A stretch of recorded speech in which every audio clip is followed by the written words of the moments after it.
Hi, welcome back to Splitcoaststampers. In this week's tutorial, we'll be exploring adding shimmer and shine to your papercraft projects with a variety of different mediums.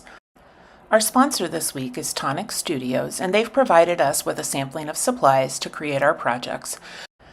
I'll be using a variety of mist and mousse to create shine and texture on my projects, and I'll include a full supply list in the written tutorial at Splitcoaststampers. To finish off my cards, I'll be using supplies from the Tonic Studios Craft Kit, Clocks, and Cogs. The Tonic Craft Kits are awesome because they include coordinating stamp sets and dies that go together with a collection of cardstocks, mediums, and embellishments that allow you to create an entire variety of projects from one simple kit. To get started, I'm going to trim down some watercolor paper into 4 1/4 by 5 1/2 inch sheets so that I have a stack ready to go. I'm going to use my Tonic trimmer for this, and then I'll be setting all of my cut pieces aside so that I can just play with my supplies. This is one of my favorite ways to create. I love to just kind of sit and play and try new mediums. And honestly, it's when I come up with some of my most favorite techniques that I like to use over and over again. So there's my small stack of watercolor paper. I'm just going to set that off to the side and let's get started. I'm working today on the Tonic glass mat, which is a perfect surface for exploring new mediums. It gives you a nice clean surface to work, and when you're finished, everything just wipes up with a damp towel. There's a lot of creative freedom in just being able to explore and play with new mediums. I find that it's when I learn the most.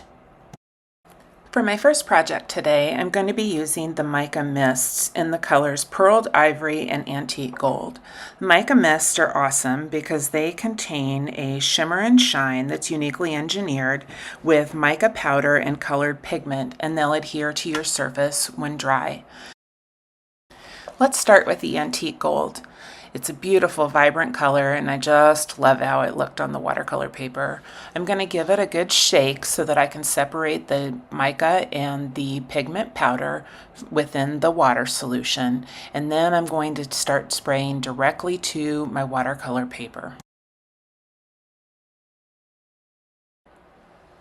I love how vibrant this gold is against the creaminess of the watercolor paper, and you can see all of the spurts as they come out, leaving little speckles on the surface. The paper is starting to curl because of the moisture, but I'm not worried about that because it will flatten out again once it's dry. Now I'm going to use my poker tool to flatten the wet watercolor paper against the glass mat, and then I'm going to use my heat tool to gently dry in between layers of pigment. So I'm always careful. This is an embossing gun and it does get hot. I don't want to scorch the paper, nor do I want to bubble the pigment. So I stay far enough back that I don't run that risk. So cutting to a new video clip, you can see that I've dried my watercolor cardstock and I've actually added a second spray layer of the vintage gold, and I've dried that layer as well. Now it's ready to die cut and to use on a finished project. When I'm done with my mist, I simply use a wet washcloth and just wipe up my glass mat, and you can see that there's very little mess and I'm ready to move on. So here's the card that I created with that layer, and I used elements from the Clocks and Cogs craft kit, die cut beautifully, and I just love the shine that comes off of the watercolor cardstock. I've also used a Tonic gold pen to do the box around my focal point, just to finish it off. Next, I want to show you a similar product. This is called Sparkling Spray, and I'm working with it in 3 beautiful colors.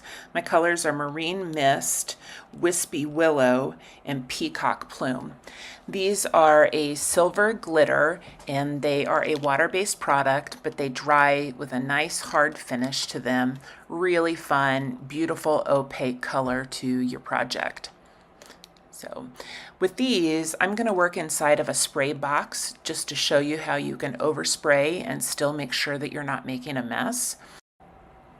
Salvage this box from the recycle bin, and I'm just going to use my spritzes and give it a series of sprays on my watercolor paper. You can see really vibrant color right out of the bottle.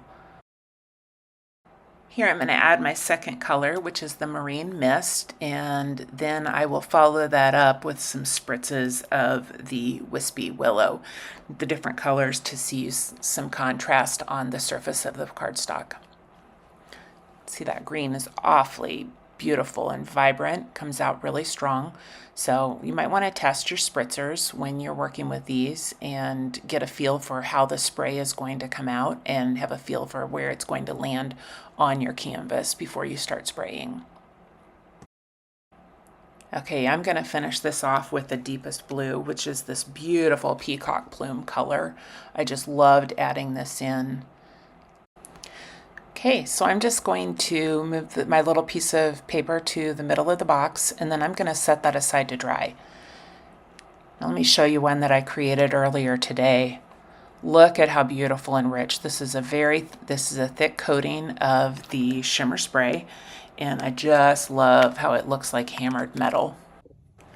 And here's my finished sample with the clocks and cogs stamps and dies. Love how these gears turned out with that shiny hammered metallic. So that was an example with a really thick spray, and I want to show you one with a really light spritz to see how the speckles look on a piece of cardstock that you can use as a backdrop on your projects. Just put it back in my box, give it a little bit of a spritz.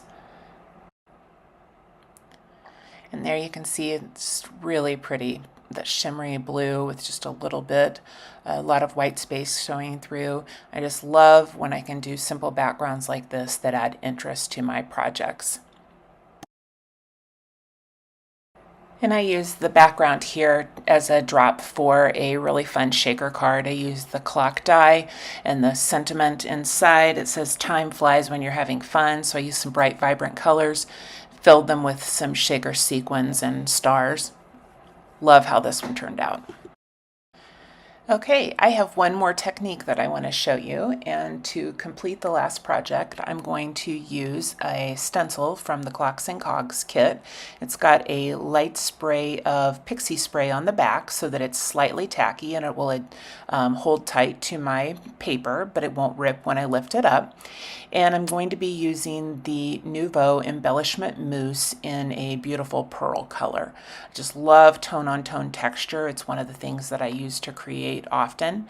And so here I'm just applying the stencil on my glass mat to the paper, and then I'm going to use a little spatula tool and the embellishment mousse, and I'm just going to work the mousse into all the crevices of the stencil.